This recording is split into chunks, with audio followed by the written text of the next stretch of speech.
What's up, guys? So coming up is my conversation with John Daise. John Daise is an awesome bass player. I met him playing in the band for an artist that we both know named Anthony Alvarado. I think that was back in 2017 or so, 2017, 28. I think it was 2017. We had a blast kind of playing together. I just respected the heck out of him with how he plays, how he fits into a band. He's one of my favorite bass players. He's really, really great. We got to reconnect when we were on a session in 2018, and just kind of stayed connected since. So was glad to have him on. Glad to have him on the channel. So we actually caught up on Zoom while he was on the road with Barty Strange. So he was sort of hanging out on an off day and took a few minutes for us to chat and catch up. So yeah, just enjoy it. It's kind of cool having a bass player on the channel, getting to talk things through with him. So definitely it's definitely a good watch. Definitely plenty there to learn and to pick up on, no matter what instrument you play. So enjoy my conversation with John. As always, if you enjoy it, maybe you know a bass player for your band, maybe they could benefit from hearing from John in his approach.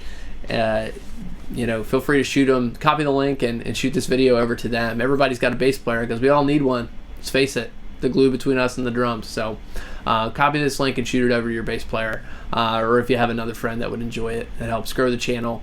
And just subscribe if you want to see videos like this pop up automatically for you.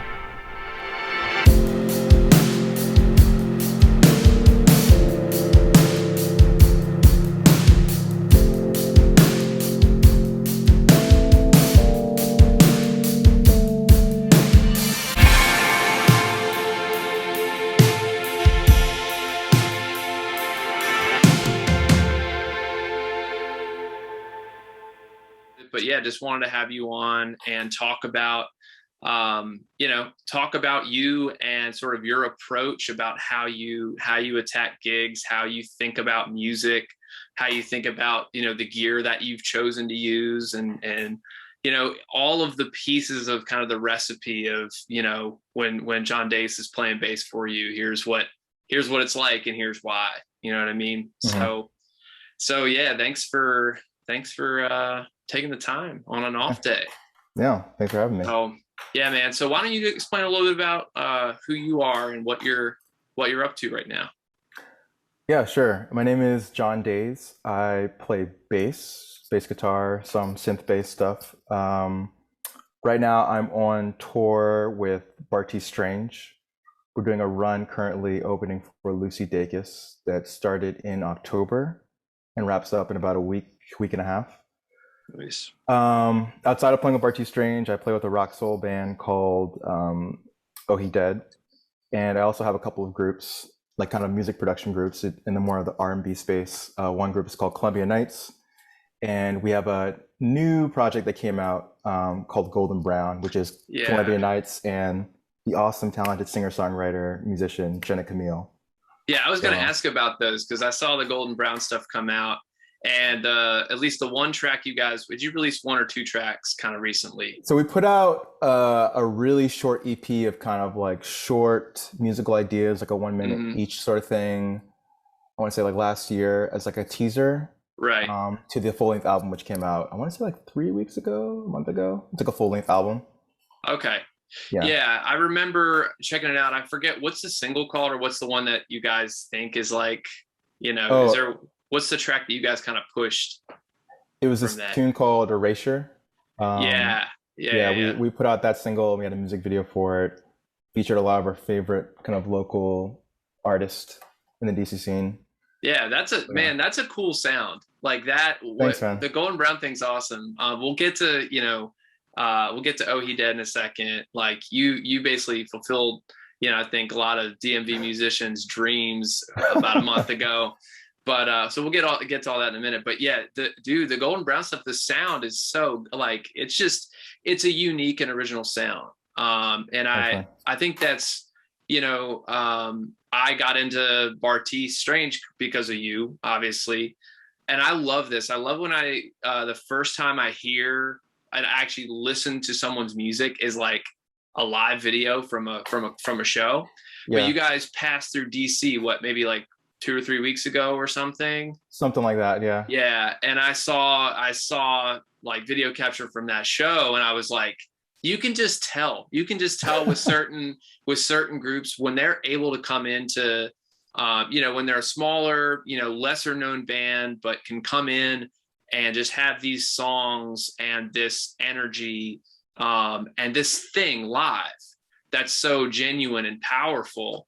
mm. And when I feel like when a song that I'm seeing a live video of captures me, I know, like, I'm like, man, there's something about this artist. There's something about, their band, that's special. So then I started listening to his music and I was like, oh, okay, Yeah, I got it. And his, I guess the album that he just put out, or most recently put out, I think the videos I saw were like of the second or third track off there. And I'm horrible with song names. Even that's like okay. my own. It's one of the more upbeat, like rocking ones. Yeah, I was like, dude, this is an energy. This is a sound. So I feel like every project I hear you involved with, or like tangentially, like kind of connected to, are just these artists that really do have a unique sound, which I think is really, really cool in a season where, like, if you think about it, man, what popular rock music is out there yeah, that's for real. doing something? I think it's all of the bands, guys and girl artists that are lesser known, that are Hmm. like infusing rock into whatever background they got and whatever music they love, and then just showing it to the world like that. You know what I mean? Yeah, I want to say I've definitely been lucky in terms of like artists I work with. I just been lucky to work with people who have very clear visions of what they want their music to be, and on top of that, like blessed that they trust me to kind of like handle the bass duties of like what they're doing. Yeah. Um, Working with Bartis, he has a very clear vision of what he wants his music to be, and he even plays bass himself too, like on a lot of the last Nice. record that he put out. So it made my job pretty easy because I just like heard what he played and it was like I had to just translate it, and he trusts me with like what I can do to do like what he wants it to be. But Right. Right. yeah, He trusts and you have like the artist's intent, and he's cool with you just sort of running with that. yeah, yeah, yeah. Yeah, that's awesome, man. Well, I'm glad it's going well. Glad you're out on the road. I know touring is a thing, man. It's It's a thing. it's Yeah, it's awesome, it's but it it's also is a thing. it is awesome. It's a lot of, I forget what artist it was, but I remember hearing a song a long time ago that like the lyric was something like, all the guys want to rock, but nobody wants to sit through another boring car ride. And Mm-hmm. I was like, that pretty much, that kind of captures it. You know what I mean? Yeah, But it seems like you guys at least are grouping your shows together where, yeah, travel isn't too bad. So yeah, yeah. The tour's being managed very well, which has been nice. Yeah. yeah, well, cool, dude. So all right, so let's get to it. I think that I'm pretty sure you lived like so many DMV artist dreams a month ago. So Oh He Dead had the headlining show at 9:30 Club. It's not a cheapie. It was a Saturday night. You guys sold out the place.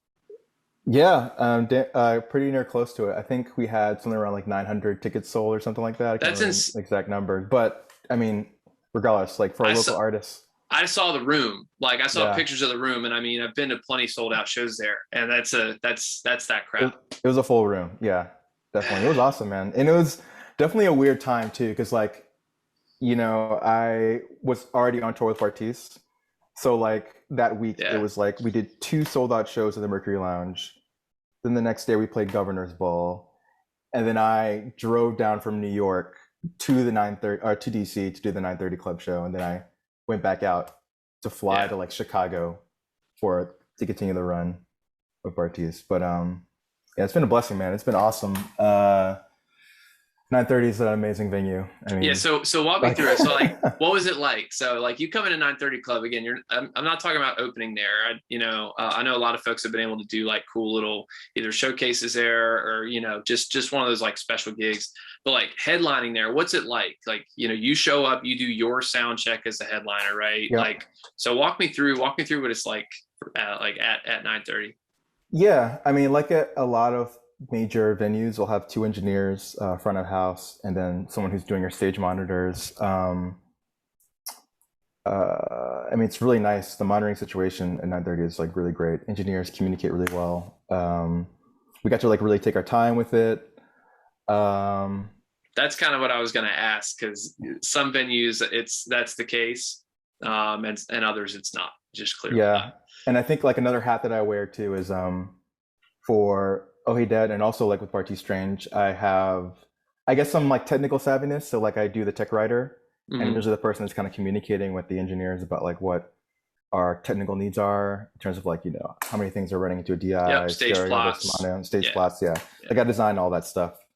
So I'm usually the one having that conversation with folks. So with 9:30, it was just like super easy. Like I showed them the stage plot. They were like, oh, okay, like, is there anything else you need here? There's some things that like probably will be missing from the stage plot that I have to be like, oh yeah, we actually need mic clips for our mics, or Right. um, for example, that 9:30 show we had horns. In the original stage plot for Who He Dead, I didn't mention horns, but they were like super chill about it. Yeah. And they were just Yeah. like, okay, sure, we'll just set up a mic here, and you guys can do that. Yeah. But yeah, I mean, we just do like kind of a standard line check, going through all like the elements of the drums first, then guitars and vocals, keys, horns, and then after all that's kind of set, then we do like individual monitor mixes for folks. Hmm. So we'll go down the line, see who needs what. And then after that, kind of a full band sound check for the front of house engineer to kind of make sure things are Yeah. kind of like leveled Right. out. Yeah, but they weren't really trying to rush things. They were just No, there. we had plenty of time, man, which was like really sweet. Yeah. I'm so used to doing like the like the Yeah. 15-minute line check or whatever, I just hear you. Yeah. like not even a real sound check. So that was pretty sweet. We got to really take our time with it. Yeah. Dude, that's Yeah. awesome. That's Yeah. very cool. Well, I'm glad you guys got to do that. I can tell you a lot of DC. I was out of town that night. So I couldn't even come, but I know like I've been playing a lot of music with Joe recently. I know he got to sit in with you guys playing Yeah, keys yeah, and all that stuff. So yeah. yeah, that's a lot of the music I've been doing over the last 2 years, at least live around here, has been with him. So I'm just glad he got to kind of jump up there with y'all. I know I guess used to play Yeah, keys for yeah, the yeah. band a long time ago or something like that. I don't know. Hmm. Yeah, he's on the Part of it. record too. He So does. Yeah, he's on one or two songs. Yeah. nice. Well, cool, man. So I'm glad to hear about that. So happy for you guys. I hope you guys can get on a tour soon. 'Cause I know you guys were supposed to be opening for the Dip, right? Before Yeah, pre-COVID. yeah, that's still in the works. I think we're kind of seeing what things are looking like for next year. That's like the perfect band for you guys to be out with, dude. Yeah, we did. I don't know if you saw this. We did a show in Colorado, actually, at Levitt Pavilion in Denver, the Denver Uh-uh. area. I didn't see that. So a good buddy of ours at UTA, booking agent, he's kind of been looking out for us, and he helped us book the original tour we scheduled with the Dip. He kind of worked out this thing where we could open for the Dip in Colorado, which it was like a weird situation because like it's like only one date. We're in DC, like they're I know already what on you mean. tour, and it's like he's like, hey, well, there's an opportunity. Right, but you got It's to like take that risk, man. You it's got to like take not the risk and get out ideal. there. I know, and we're kind of like, no, let's just do it. Like screw it. Like it'd be Yeah, awesome to play in front of folks. It's a beautiful venue too, like open air that's kind of awesome. space. But it worked out funny enough when we got to Denver, like literally when me and Adam Ashworth, the drummer, got off the plane, Hmm. we got an offer to fill in a slot at Telluride Jazz Festival. So we literally, That's right. I did see video of that, and I was like, "What are you doing playing Telluride, man?" I was like, "What just happened?" That's yeah, it was like a crazy. last minute opening, and our booking guy was like, "Hey, this the slot opened up. Can you guys do it?" And we're like, "Yeah, we'll be in Colorado. We'll totally Oh drive up there and make man, it what happened." Yeah, talk it was about pretty making sweet. it worth it. That's more than icing on the cake. That's Oh like man, you got twice the value out of that, you know? yeah, it was beautiful. It Yeah. worked out really nicely. Yeah, man. Well, very cool. Very cool. Well, excited for you guys to get back out there too. And it's kind of hard when you have multiple bands like that, multiple irons in the fire. Your bass player, good bass players, like solid, dependable, great players that are like helpful are, they're hard to find. So, it's typical for guys to have a few things going on as a bass player. So hopefully you guys can just sort of, do the, Bartiz is done with tour. Oh, he will pick it up and kind of, Yeah, you Try my know. best to schedule it out, balance it out. Yeah. It's never pretty and perfectly clean, but I hope that works out well, man. That balance, and you guys can keep going on both fronts. But Thanks. so I met you. I think, oh, I was looking back at this. There's actually there was a video on Instagram of the first day I met you. It was that rehearsal, that one rehearsal we had at Drew Kid's house. So Andrew Oh, Velez's house yeah, that's for right. yeah for Anthony's Anthony's band. gig. Yeah. For that was like 2017, I think. There's video of that. I'll have to like pull it up.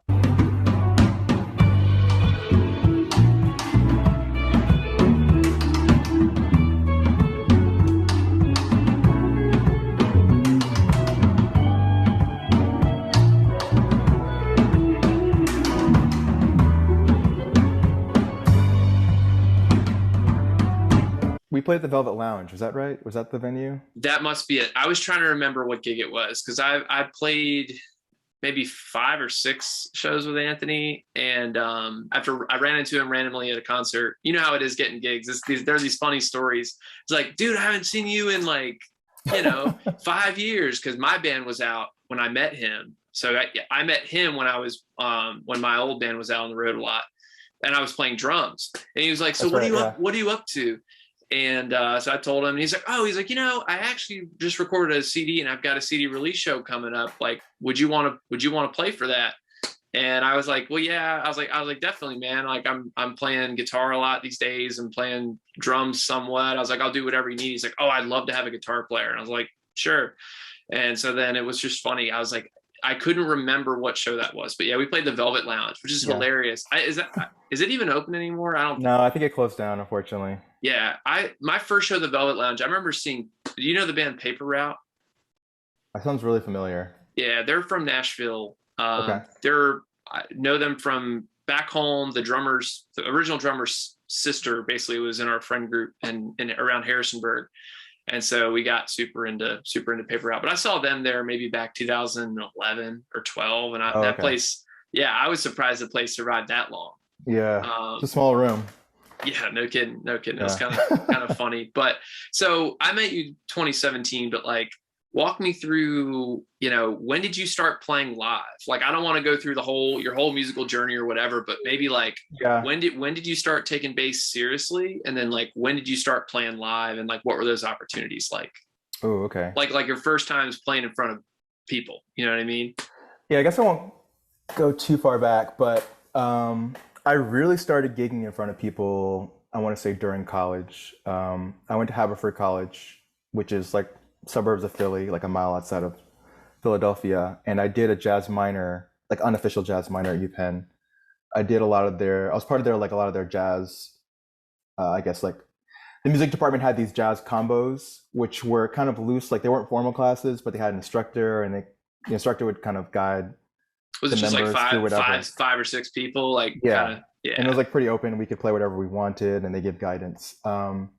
But I did a lot of jazz gigs, performances through that group. Like we do frat parties and kind of, Hmm. you know, dinner parties, things like that. And then I had a hip hop group as well, which was based at UPenn. So I gained a lot of experience just from that kind of scene. And also Gotcha. I was in a cover band too. But fast forward, I graduated from college. Um, from Philly area, came back to DC. I actually didn't have any gigs or many gigs lined up at that point.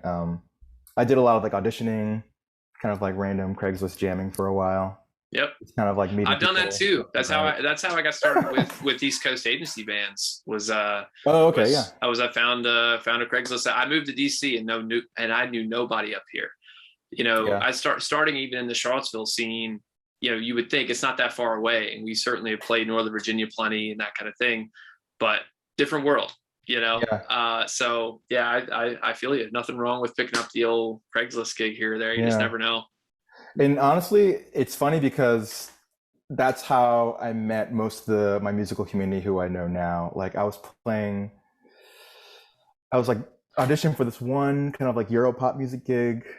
That didn't work out, but funny enough, the guitarist in that group, his name is Alex Vance. He had his own music, Hmm. and he was doing like rock covers at first, and also like his original stuff. But through him, I met kind of like the Oh He Dead orbit of like players. Nice. And then the Nice. drummer was this guy named Justin who played in a lot of churches, and he hooked me up with a lot of like church gigs. So I ended up playing like a lot of like I did like 3 or 4 services on Sundays, and then I also did like bar gigs, Friday, Saturday nights playing with Alex, Yeah. or Justin. So from like that one kind of failed gig, I got a whole bunch Yeah. of other gigs and opened it up my world So, to like a lot of so you players. would Yeah. say it's good advice sometimes to take a gig or do an audition, even if you're not sure about the opportunity, because you just never know. You just never never know. know what Like you never know who you're going to connect with. honestly, yeah. If you don't get a gig, at the very least, you find like another contact, and that's someone who hooks you up with something else. But like, it's crazy how like that one, that Yeah. one kind of failed gig, kind of pretty much led to me to where I'm at. Yeah. That's so cool. That's why I like to ask people stories. It's very much that way sometimes, where it's like, yeah, because I'm always the person like looking at the gigs on Craigslist, like I feel kind of like weird, like even looking on Craigslist for gigs, but maybe there's other like normal people. Somewhat, I wouldn't say I'm normal, but like, whatever. There's people that aren't like going to murder you that are like listing legitimate gigs. Yeah. Hopefully, Yeah. Definitely be careful about it. Yeah. Don't travel alone the first time. Make sure you always have an out. That's one thing I. Yeah. But Very true. Very true. Yeah. Well, cool, man. So you got started, and there you go. All right. So I do want to talk kind of about your sound, because when I hear you play, there's a lot of things about just listening to you, like close your eyes and listen to you play bass. There's a lot of things that are good there. There's a lot of good nuggets there, I'm sure. But so, and I know it's this recipe between, the music that you grew up listening to, especially as a bass player, your right hand and the way you do things, how you attack and release and mute and all that stuff. Then there's, the gear has a piece to do with it, right? Mm-hmm. Like the stuff that you gravitate towards and the sound that you like. So just first question. So say you get a call for a gig, you have no idea what kind of band it is. At the venue, there's already an amp there. You don't know what kind of amp it is, but say you can bring your bass, no problem. You throw your bass on your back, but other than that, you only have your two hands. You got your left and your right hand, and you can only grab one piece of gear with each hand and take it for that gig. What's it going to be for you? Like, what are the two, you know what I'm saying? Like your signal chain between your bass, and it's a bass that amp that is typical backline. You have no idea what you're going to show up to. What are like two pieces of gear that you're like, all right, if I put my hands on these, I bring these, I can figure it out. Like what are those for you? Man. Yeah, I guess in terms of like single chain, if I'm bringing a bass to like any random gig, first thing is probably going to be a P bass. It just fits in a lot of musical contexts. Engineers know what to do with it. It's like usually no fuss. But like, and you're a 4-string player primarily, right? I'm a 4-string player, yeah. For that reason, if I were to bring any effects, first one would probably be an octave pedal. Okay, hold on. Wait. Like... you have two pieces of gear. All right, you haven't talked about preamps or anything. You're like, I'm going octave pedal. Yeah. Okay. And we're talking about like, we're not including tuner, right? That's like, no. Okay, Okay. Yeah. Yeah, there's a tuning fork sitting on top. Your tuning fork sitting on top of your amp or whatever. Okay. Cool. Whatever you want. Pitch yeah, pipe. You have a pitch pipe at the gig. Pitch pipe. How about that? Just like blow into that real quick. Yeah. Yeah, octave pedal. I don't know, because like sometimes like some more modern music requires some like subs, and you can get a lot done and a lot of work done in a 4-string, but every once in a while, it's nice to have those subs in case the music calls for it. Right. I mean, I think in the past 5 years, I've gotten more into like synthesizers and bass synth stuff. But if it's a situation where I can't bring a synth, like the octave is always there. And I always bring an octave pedal just in case there's like a backup, in case like anything goes wrong with my synth rig. But octave pedal, and the other, I guess, like essential piece of gear, which I've like kind of warmed up to in the past few years, would be a compressor. Funny enough, I've always been kind of like the guy who is like, why do I need a compressor? Like I can control the tone in my hands. Right. Yeah, totally. Especially on bass, right? It's like, it's not like you're doing a lot of choral stuff. Guitar can be, I could go down a rabbit hole about compression too. I don't use it much. It's a lot of amazing pedals out there that I'm just like the Keeley 4 knob, the Keeley 2 knob. I'm just like, I've owned both of those. I just I can't do it. It's too much. It's too, I've had a compressor that was an optical with a clean blend. Yeah. That I like that. I can rock with that just to hold my chords together a little bit better. That kind of thing. But so what kind of compressor is it? Like, what do you? So right now I'm using a Keeley bassist, which is like mad simple, like 3 knobs, like threshold, ratio, and then gain. But it's like kind of nice, you know. I think the thing that I've like learned to appreciate about compressors is they don't do a lot, but they can do a good amount. Like in terms of like some compressors can add like a nice color to your tone in certain ways, which is cool. And there are a lot of like really cool tricks if you like over compress a signal too for bass. Like you get these nice kind of juiciness for certain tunes, which is kind of cool. And then sometimes I might use a compressor as kind of like a boost in certain situations. Yeah, definitely. But yeah, there's like a lot of like little tricks and things you can do with the compressor that I've like learned to do over the past like 5 years, where I'm like, okay, I guess I can rock with this. And so that one specifically, like, do you just know how it works? Where if you're like, oh, I hear what they're doing, I need this sound. Like you might throw the gain up and be like, because I need a little more to kind of cut through in a certain. So you just know, like, I'm turning the knobs here. I'm going to turn it to here, and you know what it's going to do. Or I'll leave it off, and then like I have like my gain at a level, and then step on it when chorus or the level like bridge rises. or whatever. Yeah. Which I don't know if that annoys like sound engineers, but I mean I'm pretty tasteful with it, I think. But yeah, compressor and octave, those are definitely like my. That's cool, man. So I actually started playing bass before I started playing guitar, but I'm talking like middle school. So I was not had my parents got me one of those like Ibanez sound gear, like little like $150 like starter packs or whatever from our local music store, which is still open, which is cool back home. But so I was certainly not into like bass tone. So I hadn't even thought about that. I had thought about octave as like, because a lot of the stuff you're talking about is like, if I need something that's actually more of like to fill space. Yeah. Like covering. So you're talking about like, so your approach almost like, unless you're playing, like when you show up to a jazz gig, you're going to be playing, what you're going to be playing. It's kind of the tone and style you're going to go for, maybe like a bit of like rolled off, but, pretty clean kind of just bass tone. But if it's another band, you're saying like, you kind of show up with the thought process, like I need to prepare to be able to fill the low end. And whatever that might look like, it might be bass tone, it might be I need to simulate a synth, with octave, with a sub octave down or whatever. That's interesting. Yeah, I feel like they're kind of like two like sub octave like sounds or bass octave sounds that I go for. One is like where it's like just a sub octave, and it's just like a certain like lower frequency I'm kind of feeling, and there's like no clean tone, just like straight up like 808s kind of boom. And the other sound is like where I have like some of my clean signal plus like a more mid focus like octave sound, which kind of doubles like the part, which kind of helps build momentum. So one is like kind of like a more boomy, kind of low, kind of filling up a lot of space, and one sound is like, okay, I'm just like doubling pretty much whatever line I'm playing. It has more mid focus octave sound. Yeah, so you actually then you don't I can see why. Do a lot of 4-string players do that? Because I could see for a lot of like, if you're playing modern pop and rock, you might want, like, especially if you're playing a lot of rock songs are in E, right? So if you want that lower C sharp, you can do that now. Is that like a use case that you might use that sub octave? Yeah, I think a lot of like, I've noticed a lot of 4-string players who like aren't really into 5-string thing. They'll probably have like 2 octave pedals, each with different settings.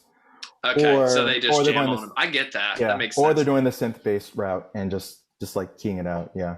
I actually use octave on guitar a lot. I can't remember if I did that for any of Anthony's stuff. Probably not. If you have a good synth player, like you've played with Joe a ton, so like Joe, obviously he's got his synth game down. He knows what he's doing, but not all bands do. And so if there is some sort of line, even as a guitar player, I do have. Wow, I know nothing about that. Like your approach to bass is really interesting. That's a cool approach. I do something similar. I have a similar mindset about guitar, whereas I don't show up as a guitar player and go, I need to, you know, throw guitar on every song. There might be things that I throw in that, you know, you might not know. You like the crowd may hear it, but they might not even know it's me. If they can't see me doing it, they might not even know it's guitar. But it's just, that's what the song needs. That's what I'll do. Yeah. Yeah. Yeah. That's exactly the approach that I have. It's funny because like our keys player with Bartis, he fills a lot of like sound, a lot of space, like 2 keyboards, and he only has 2 hands. And there's some moments where it's just like he's so glad to have me play synth stuff because like I just like cover that sound, so he doesn't have to even think about like covering that range. So yeah. It's always good to have that mindset of just like filling the space where it's needed. Your sounds for Oh He Dead and for Bartis they're pretty different then, right? Yeah. You're generally playing pretty straight up bass guitar for Oh He Dead, right? At least what I've seen you do a lot of the muted stuff. Like, how did you, let's go into that a little bit. That approach with like the Oh He Dead kind of, I feel like you do a lot of muted bass, thumb picking stuff, right? How did you get into that? Because you do that really well. Like, I just love and Adam is a fantastic drummer. So he's like, you know, he's got chops, but you guys are, you know, just behind the beat, and the way that you do that thumb picking and you're muting. I don't know if I'm even using the right words, but that's what it's what I would think it is from a guitar perspective. It's so smooth, man. You guys like the bottom, like, you know, the rhythm section of that band is so smooth, and I think that's a lot of it. So like, talk me through that approach. How do you do that? Yeah, it's funny because like I feel like it's pretty popular now. I personally feel like I got into it pretty early because of the players I was watching. Like I started playing bass around 2000, and I was like really into bass as a kid. Like I wasn't like the guy or player who used to play guitar first and tried to play bass. I was like, bass was like what was my thing, and like I made it my thing. So I remember reading a lot of like articles in Bass Player magazine and reading books, and I think 2 players that I learned about like the kind of using your thumb and palm muting thing was Aspen Family Man Barrett, the bass player for Bob Marley. Okay. He did a lot of playing with his thumb, and I read about that, and he did it to kind of get a very full tone out of his like notes. And he played a jazz bass too, which always threw me off. I was like, how did he get such a full sound out of like a Fender jazz bass? And it was all in his hands, man. So like really like surprised me, and it got me really into like, you know, hand technique, like learning that he was able to get that sound that way. And the other player I learned more about like kind of the palm muting technique from was Pino Palladino. Oh yeah. That's his thing. Like you see his right hand on there. He's just like he has this like, you know, thumb on the E string, you know, pointer finger on the A string, head bobbing, just like that's his thing, you know. And it's like, it's really dope because like you can control how like the length of your notes really easily with that technique, and then you can easily get to double stops if you need to like play some chords up here. And this is like a very like kind of like felt tone. It's like, cohesive. Like everything that he does is like it's just this cohesive kind of, you know, it's a bass part. It's like everything he plays sounds like a part. He's not that dude's just not playing notes. You know, he's playing parts, and you know, and that's a good way to. Yeah, he's a perfect example. So with that, so obviously there's a lot of focus on how you attack, you know, like how you're attacking the note with your right hand. What are you doing with like, one of the things that I'm really working on right now is my release. And I've been doing like, when COVID hit, I bought Mark Lettieri's jam play course. Oh yeah. And so a lot of his funk rhythm stuff, you know, a lot of it actually, I was sort of surprised because I've always, you know, I have decent rhythm with my right hand, I feel like. That's probably one, I'm certainly not like a shredder by any stretch of the imagination. So I feel like my rhythm is actually one of my strengths as a guitar player. One of the things I try to. That's important, man. One of the things I try to hone in on, since I can't do a whole lot of the super flashy stuff a lot of guys are doing. But, you know, one of the things that surprised me taking that course was the release of notes, at least on guitar, doing a lot of that kind of stuff, the smoother stuff or the muted stuff is, you know, on guitar, you almost only, you know, you'll have your hand in position, but if you're doing some sort of rhythmic thing on a note, you're kind of doing this where you're, you know, you're digging in with your left hand when the note is played, but you're also almost releasing it with your fretting hand. Are you doing something similar? Does that make sense? Like when you hit a note, you're kind of like syncing up you fretting the string with your right hand attack. Does that make sense? I don't know if that's, and then kind of like letting off of the fret, like letting off of the fretted note. I don't know if that makes sense at all. I think I know what you're getting at. I think personally, I do not have the best like left hand technique. I mean, I think I can like stretch pretty far, but when it comes to like muting or kind of controlling the length of notes with my left hand, I'm actually not very good at that. So you do, so you basically, you right fret the note, you just straight up fret the note, and then you do all the muting and stuff with your right hand. Yeah, that's just work for me. I think like a thing with me too is that like I've been used to having basses with really high action. I don't know. It was a thing when I was younger. That's probably part of, you think that's part of your tone too? I think like it part is, of that like too. fat, like, the fatness and the warmth there. I think so. It definitely like makes you as a bass player play more intentionally because you have to like work for the notes more. And I think I read something when I was younger about how Jamerson had really high action off of his, bass. So I'm like, oh, okay, I want to do that. Yep. Whatever he does, whatever that guy did. Yeah. Let's just, yeah. I want to think of the other thing too. I was just gonna. If people don't know who James Jamerson is, you want to give like a second snippet. Incredible Motown session bass player. Think Jackson 5, like a lot of that Jackson stuff. 5, Supremes, Miracles, like all the hits, 60s, 70s.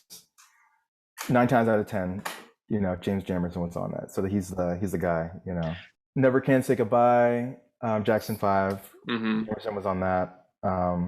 My Girl, Temptations, just like all the hits. Yeah, dude. Him and Bob Babbitt, the other guy, the other bass player. I mean, they had a number of players, but those two are definitely like the most legendary ones. So so like you're like, okay, that dude had high action probably because he was playing, a late 50s bass or something. You know what I mean? Like the earliest bass guitars that were around.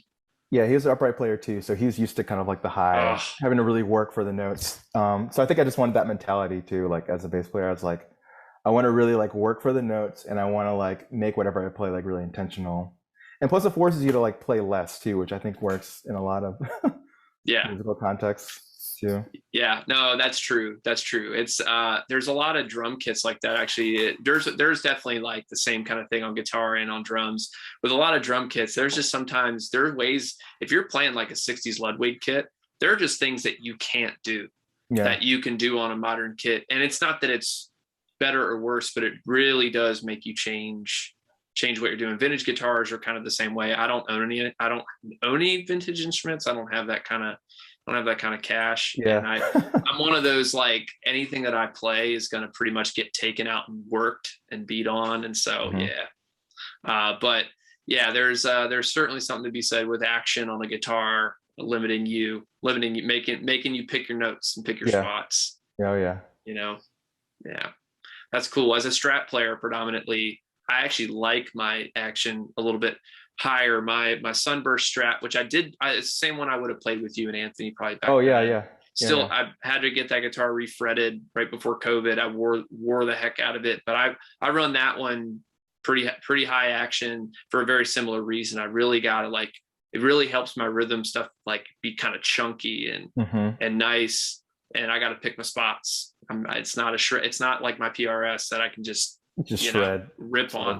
Well, I wouldn't call anything I do shredding, but it's not as easy to just let loose. I got to think a little bit more about what I'm doing, but that's cool. So that's a big part of your sound from like a kind of traditional bass standpoint. So how did you come into like doing all this other stuff? Like,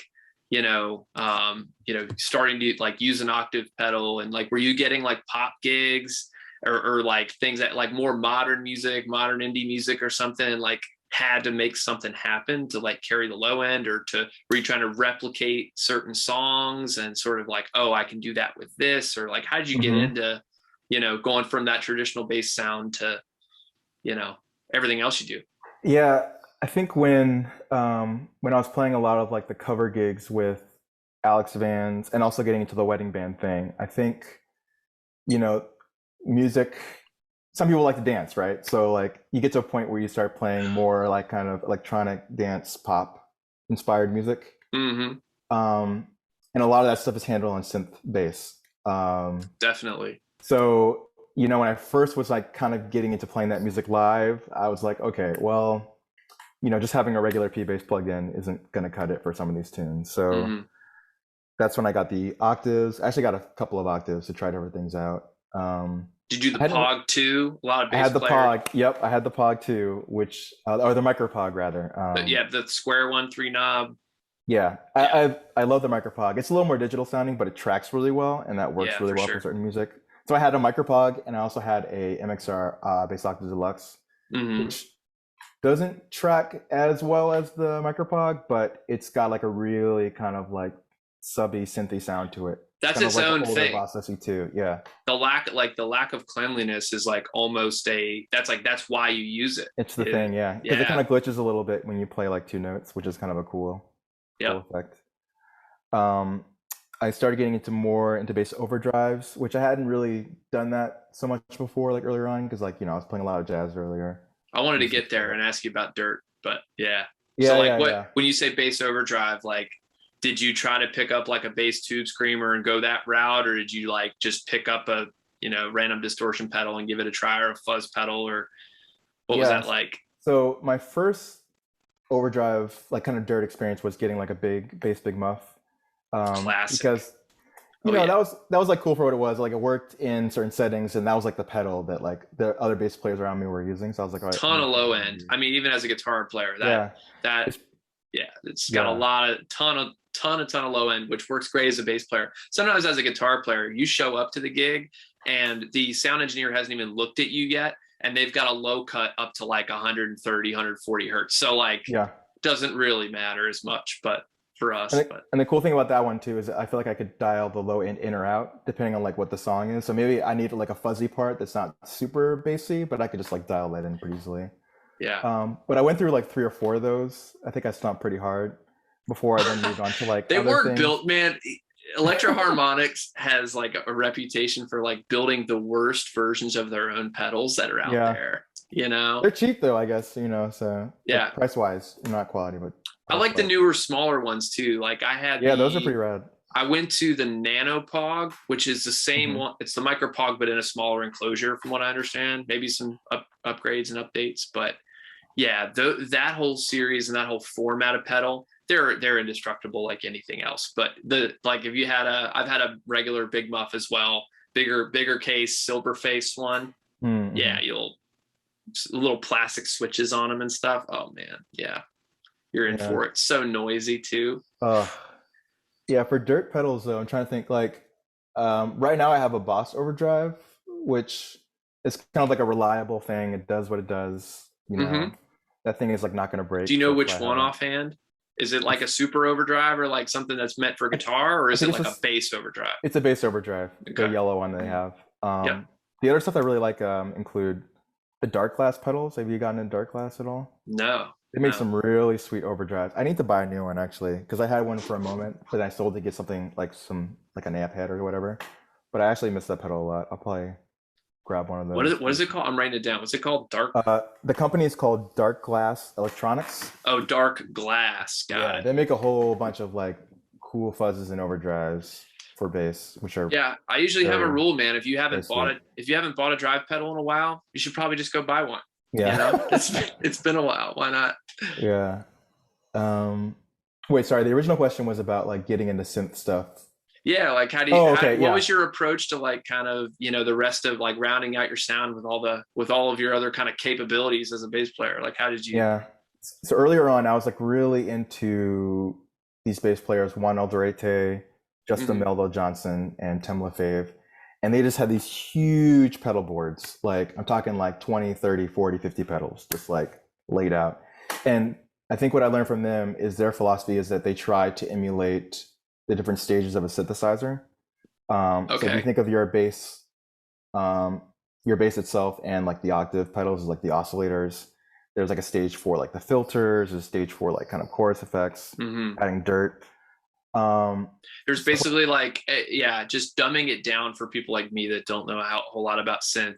Oh, okay. There you have each like different synth controllers every different one kind of has its unique thing, or has a different kind of flavor from what I understand, with like a lot of the old Moog stuff and all that. But you basically control pitch somehow, normally with keys or a Hmm. pitch bender, or there's modulation effects that mess with pitch. But basically you play a note. There are filters for EQ. There's different types of modulation in terms of pitch and speed, Yeah. which will Hmm. get you a chorus. And some of them have weird trem kind of craziness too. It's kind of like that, right? It's just like, Yeah. in a lot of ways, it's like any other guitar or bass modulation Yeah. effects, but Yeah. Yeah. So like usually with most synthesizers, there's like kind of a signal chain or a path through which the signal goes through on the board. So I started thinking of it as a similar way. Like, okay, well, I want to set up my signal chain in the way that kind of a synthesizer is set up. So you have like your kind of pitch things on one side, and as you go over, you can, control add your dirt, you add your modulation, kind of, your warbling effects of speed, things like that. So the pedals I ended up getting when I first got into this were, of course, the octave pedal, one or two, just for different flavors, some sort of overdrive, some sort of modulation effect, like a chorus. And then, I guess later I got a compressor to kind of help even out the signal going into everything, Yeah, certainly. Um, but I mean, even those like three kind of general effects like serve me pretty well to like capture a lot of that sound, the synth sound. Yeah. So what kind of what records. chorus do you play now? I'm incredibly interested in that. I'm a huge chorus. Right now, I'm using this the C machine from Earthquaker Devices. Oh yeah. Which Baby. That thing is like wonky, man. The Like C machine is insane. Those guys are geniuses. They really are. I really like messing with that one a lot. Just because like I can go from like really subtle to like really wacky and out of control, and I feel like a lot of the chorus pedals I had previously, like they had a very like limited range, but sometimes I like having the control to go like over to 11, on any particular. And with Earthquaker, there's always like a certain thing that this pedal can do. I haven't used the C machine in a long time, but I forget if there's like variable speed that you can set it to. There's like something strange where like the pedal will change either speed or depth like for you, or do that in different patterns. I forget what that thing did, but yeah, I remember it making some pretty crazy, insane sounds. It's fun. So I'm loving that one. Yeah, I don't know. I don't have a lot of context where I'm using a lot of like chorus effects. I mean, really, me neither. It's unfortunate. What is nice though is that like if there's a situation where there's like a couple of Oh He Dead tunes I've actually for like the newer stuff we're putting out, which is a little more, I guess, really taking a little more sonic risk, which I'm excited for you to hear at some point. Yeah, man, definitely. But there are some sections where it's like I'm just playing like a whole note per like measure. And like having like a little bit of modulation, a little swoosh, a little movement, little swoosh in that open kind of whole note is like a nice touch, which I definitely use it for that. Yeah, man, it's pretty wild how I love chorus, and part of that is like I love like a lot of 80s guitar. Again, I can't play like a lot of those guys, but like I love a lot of that stuff.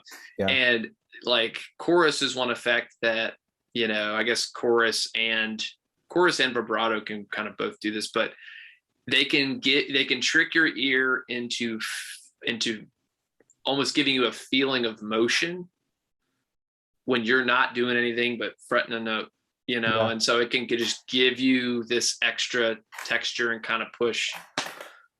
That's nice. Mm-hmm. Have you messed around with like delay at all as a bass player? No, not recently. I mean, the cool thing about the C machine, there are a couple of knobs in there which kind of have this weird kind of low-key like slapback delay effect if you turn them a certain way. So I haven't had a need for that recently, but I definitely want to get into it. I know like Tim LaFave does some like really cool kind of spacey stuff. I feel like the bands that I play in now, like they're three guitarists and like keys players. So, like there's a lot of stuff happening on top that I don't really. Well, you'll get lost, right? Part of it is like you got to pick out your place in the mix and fill that spot, or fill any gaps. But yeah, it sounds like a lot of your folks got stuff covered. Oh yeah. They got a lot of tone machines in this group, so which is cool. That's fun. That's really fun, dude. So what's kind of next for you in terms of like sounds that you're getting into, or like things that you're working on with your approach to bass? Like what are some things, because we're always going to be evolving and changing, and things that we like, things we're trying to learn. So like what kind of things do you think are on the horizon? You're like, that's a sound that I want to get more into, or that's like, you know, that kind of thing, or a style or a technique. Like what's something like, I know I like that, but I'm not, I haven't really like figured that one out yet, but I want to try to get on that. Yeah, I think to be honest, like more recently, I've been getting really into like synthesis, like bass synthesis stuff. Um, I got this, you know, like I want to say like 4 or 5 years ago, I got this like cheaper Moog that I was using for a lot of like the dance pop music stuff, which served me really well. Oh, I remember Um, that. You used to play that with like the wedding band stuff. I yeah, think when you yeah, guys opened for us at Secrets out in Ocean City, I think yeah, you had one of those. yeah. You It were was a playing, Moog yeah. Sub Fatty, which is Okay. it's so funny because it's such a tiny, kind of cute looking synth, but that thing is massive, like Got sound power. wise. Yeah. Um, but it's also like pretty limited in terms of what you can control on the face of it.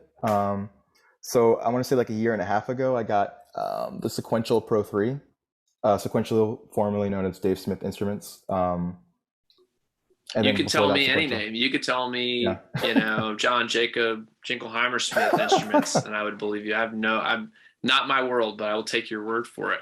It sounds Yeah. great. Yeah, it's a great synth, man. Like it definitely has a lot more like sonic capabilities compared to like my previous Moog. And so I've in the past year and a half, I've really been like digging into that to kind of like not only get like my like kind of keys game up because I used to play piano as a kid. I mean, not formally, but like I taught myself. But also like to learn about like synthesis and like how to get certain sounds, you know, from Okay. scratch. That's been kind of fun. Like all the tones I use for the Bartiz set, they're all synth-based tones that I just kind of tweaked on my own. And that's been like a whole journey too, man. Like not only just like crafting the sounds from scratch and learning how to get like certain like wah effects or certain kind Hmm. of like low subby effects or but also like playing them in these like different spaces because like there's some rooms that have like these huge 18-inch subs and you Hmm. know certain patches will work really well in those spaces and you know because it'll capture all that low end that's going on Oh the yeah, synth. if there's like some kind of crazy filter sweep that like goes, you know, go will like bring in and pull out a ton of lows, like you'll Yeah, feel it from the you'll feel stage it. in some of Yeah. those rooms.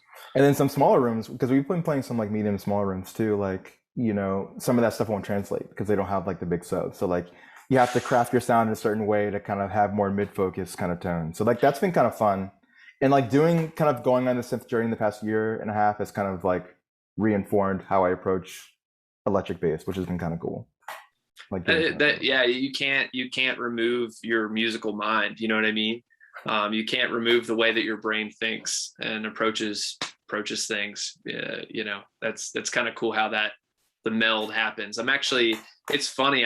I'm probably like my approach now, even going back and playing drums, is completely different than it used to be. Hmm. I do a lot. I'm a lot better at connecting with the song. You know what I mean? Mm-hmm. I've Yeah. always had a mind for dynamics and making a song go somewhere. And as a drummer, as a, you know, I kind of feel like I'm almost in charge of that in a Yeah. lot of ways. You know what I mean? I kind of That's real. I lead the energy, I lead the dynamics. But after playing guitar for, I think I've only been playing guitar seriously for about 10 years or so. But you know, now my brain is so much more, it's like it's not just dynamics anymore. It's like I'm connected with the song. I'm trying to figure out every single night, you know, like you're talking about, you might be in a different room or someone plays a part differently, and you could play the same song on a different night, and your approach to it, it just has a different need. The song needs Hmm. something else that night, needs something Yeah. different. It's funny you say that. That is cool. I feel like a lot of the I've been blessed to play with a lot of like really great drummers growing up, and a lot of them their first instrument was piano, and you Yeah. know it's one of those things where they understand the idea of like the arrangement of a tune, and so they approach drums that way. You know, like okay, well we're at the bridge here, and it's got to have this energy here, and okay, this is the last chorus, got to have this vibe and things like that. Like, and then just like knowing where the certain sections of the song are is like that's a whole nother thing we can talk about another Yeah. time. But yeah. Yeah. Yeah. I talk to people a lot of times as a about I think that I know that you've kind of worked in technology in the past too, right? I work in technology for a living, and a lot of what I do, I literally just solve problems every day. And Yeah. I'm convinced that a lot of the reason I'm able to kind of, hopefully do that well. My company's happy with me, decently happy at least. I feel like it's because, as a musician, specifically as a drummer who, you typically have fills, transitioning between sections. You're transitioning in and out of sections by doing certain things or making a change. You're thinking ahead of where you are now and having to fill in white space. You got to figure something out. You got to figure out a way to get from here to there. It's problem solving at its core, and I think that it makes sense. Piano would translate to anything, but I could certainly see how that relates to drums. Well, that's cool, man. So it'd be cool to see you kind of, walk down your journey of synth. You'll always be able to do that bass, just straight up, bass guitar thing that you do, I feel like, but yeah, that's awesome. So what else do you have coming up tour wise? As I want to wrap this up. I don't want to take too much of your time, but Yeah, you're good, man. I'm chilling. So we're wrapping up this run. So I'm playing with Bartis. We're wrapping up this run, opening for Lucy Dacus. We're doing a couple of festival dates, Shaky Knees in Atlanta and Outside Lands on the West Coast. Then we're taking a little break, and then we got a run opening for Courtney Barnett in December. It's like 2 weeks there. And then a handful of things kind of in the works for next year. I don't know if I can like talk too much about it, but no spoilers, dude. No spoilers, but it's pretty exciting. I think we got to figure out a few things too, like logistically, like with COVID, and see where the world is at. But things are looking pretty exciting between like playing with Bartis, Oh He Dead, and Columbia Nights. Golden Brown. Like we've got some other things in the works there. Yeah, some releases coming out next year, so that should be pretty exciting. Well, that's awesome, man. So, and as you kind of look forward, as I feel in a lot of ways like, you kind of feel the energy, the current's kind of pulling in. Your music career is certainly more ahead of you than it is behind. At least I feel that way looking at the stuff you're doing. Do you see yourself going forward, evolving and continuing to focus as a live musician? Or do you see yourself, or do you really enjoy the studio stuff as much or more so? Like how do you see your career sort of unfolding? Because like for me, I think there's just live is my thing. I don't, I can do studio work, but there's so many guys that people should call before they give me a call. You know what I mean? Like what's your take on kind of what you're excited to do in your career, 5-10 years from now? That's a great question. Honestly, I love playing live as well. I feel so blessed to like have this opportunity to play as live as much as I can now, given the current circumstance. So I think I'm definitely like digging into that as much as possible. But I guess like if I'm thinking like 10 years in the future, 5-10 years in the future, it would be cool to have a healthy balance of both, kind of like go into seasons. Because I don't see myself being the kind of musician who can tour like, 350 days out of the year, like the Roots did at one point. Like I definitely would like to have a season, where I'm like doing it for 3 months, taking a little break, maybe doing some recording. Because I do love the recording too. I am like, I think I'm consider myself a musician producer type. Yeah. You sort of sounded like that. You sort of sounded like a producer when you were saying at the beginning of this, we were talking about, both with Bartis and with, I think with the Golden Brown folks too, but you talked a lot about like vision for who those artists are and what they want to do. That's a very producer thing to say, dude. Oh, you know what I mean? Yeah, I think, I think I do have a producer mindset when it comes to like approaching a lot of this music, playing it live or recorded. With Columbia Nights, that's pretty much my role. Like I'm one of like 3 producers on that team. So we're always talking about like the arrangement, the tune, like the sonics of everything. Yeah, how do you keep your eyes on the prize of, and I definitely what you think you want to be? Yeah, and I definitely want to still have that be in my musical future, like being able to do recordings. I do play like guitar and little keys as well, like so I would love to like, and I co-write too with like other artists. So it would be cool to like still do a lot of that. And you play drums, and you're working on the trumpet, and you're, One day we'll see. No, that's cool because you're married too, right? So I am married too, so like I think having, I can't be like touring every day out of the year. It's nice to see my wife, hanging out, just chill. yeah, dude, I feel that. That is the main reason why, I'm trying to make music. Music has to be a part of my life that, it's that I'm doing the things that I want to do. Yeah, that's crucial for me, and being able to hang out with my wife and laugh and eat ice cream and watch a movie, on a random weeknight at home is like something that I really value too. So it's like, it is kind of tough because a lot of, if you really want to pursue being a live musician, a lot of that comes with touring and travel and, Yeah. all that. But it's a weird balance. You just gotta figure out what the balance is and what's going to work. Right. Exactly. Yeah. Well, cool, man. Hey, thanks for taking the time, dude. I hope you guys have a great rest of this leg. And you're coming down this way. You're playing Philly next. Are you guys playing Philly, DC? We're doing 930 Club. Yeah. Oh my So gosh. What date is that? Lucy Daise is doing 2 shows at 930. We're opening for one of them. I want to say, is it Friday or Saturday? Don't be the 30th. I got a gig that night. Oh, it might be. No, I think it's Saturday this week. Yeah. Oh, okay. I think. Cool. Yeah. Dude, I might have to come through. I'll follow up with you and check it out. Yeah, let me know. Great talking to you. So I'll catch up with you, hopefully whenever you're coming through town here in a few days or whatever. And yeah, man, wish you all the best. It's been a pleasure. Man. Been a pleasure chatting with you. Likewise. All right. Have a good one, man. Later, dude. See you soon. See you.